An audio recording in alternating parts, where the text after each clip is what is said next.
అదేవిధంగా విద్యా సంస్థల మీద అన్ని విషయాలు కూడా గౌరవ హరీష్ రావు గారు చెప్పారు. నేను ఒక 2 విషయాలు మాత్రం చెప్పదలుచుకున్నా. 25 సంవత్సరాల క్రితం మేము విద్యా సంస్థలు స్థాపించినాం. 25 సంవత్సరాల నుంచి వెళ్ళి అనేక ప్రభుత్వాలు, ఆనాడు తెలుగుదేశం ప్రభుత్వం, కాంగ్రెస్ ప్రభుత్వం, టీఆర్ఎస్ ప్రభుత్వం, మరలా ఇవాళ ప్రభుత్వాల్లో కూడా ఇబ్బందులు ఉంటే ఉండొచ్చు. కానీ వ్యక్తిగతంగా రాజకీయ పరంగా ఏనాడు కూడా మేము ఇబ్బందులు ఎదుర్కోలే.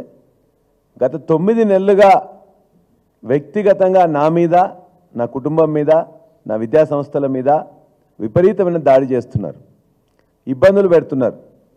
రోజు పొద్దున్నే ఒక రెవెన్యూ కానీ, లేకపోతే ఇరిగేషన్ కానీ, లేకపోతే విజిలెన్స్ కానీ, లేకపోతే ఎన్ఫోర్స్మెంట్ వాళ్ళు కానీ, ఇంటెలిజెన్స్ వాళ్ళు కానీ, పోలీస్ వాళ్ళు కానీ ఏదో దాంతో వస్తారు బెదిరించడం. అది వేరే వాళ్ళు ఎవరో కంప్లైంట్ ఇచ్చిందని చెప్పేసి, కంప్లైంట్ ఇస్తే ఇవ్వండి అంటే లేదు ఓరల్గా ఉందంటారు. మేము కంప్లైంట్ ఇట్లా ఇబ్బంది పెడుతుందని చెప్పేసి మేము కంప్లైంట్ ఇస్తే పోలీస్ స్టేషన్లో తీసుకోరు. ఇతరులు కంప్లైంట్ చేస్తున్నారని చెప్పేసి మా దగ్గరికి మాత్రం వచ్చి ఇబ్బంది పెడుతుంటారు. కాబట్టి 9 నెలల్లో నా మీద కానీ, నా విద్యా సంస్థల మీద కానీ జరిగిన దాడి 25 సంవత్సరాలు ఎప్పుడు జరగలే. ఇది సరైనది కాదని చెప్పి నేను భావిస్తున్నా. ఇవాళ విద్యా సంస్థలు బాగుంటే, విద్యార్థులకు సేవ అందుతే, మంచి క్వాలిటీ ఎడ్యుకేషన్ ఉంటే వస్తారు తప్ప ఇవాళ బీఆర్ఎస్ పార్టీ అనో పల్లరాజేశ్వరుడనో ఎవరు చేరరు. ఇవాళ రాష్ట్రంలో NIRFలో 5వ ర్యాంకులో వచ్చిందంటే అక్కడున్న క్వాలిటీ ఎడ్యుకేషన్ ఇస్తున్నాం కాబట్టి వచ్చింది తప్ప మరొకటి కాదు.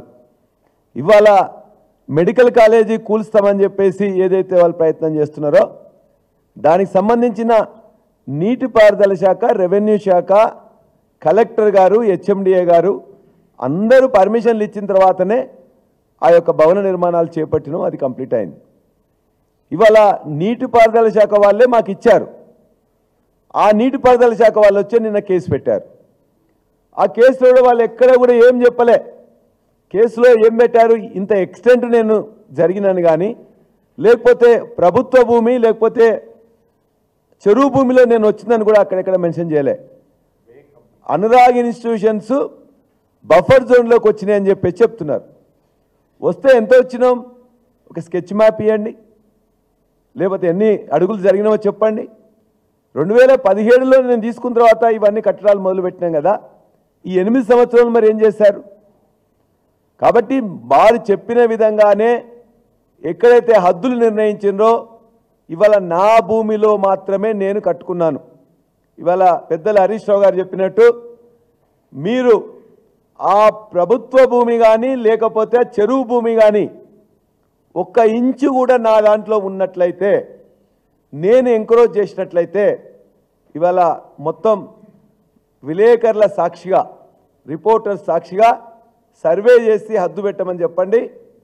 అప్పుడే ఆ జేసీబీలు, బుల్డోజర్లు పెట్టి వారి సమక్షంలోనే నేను కొట్టేస్తా.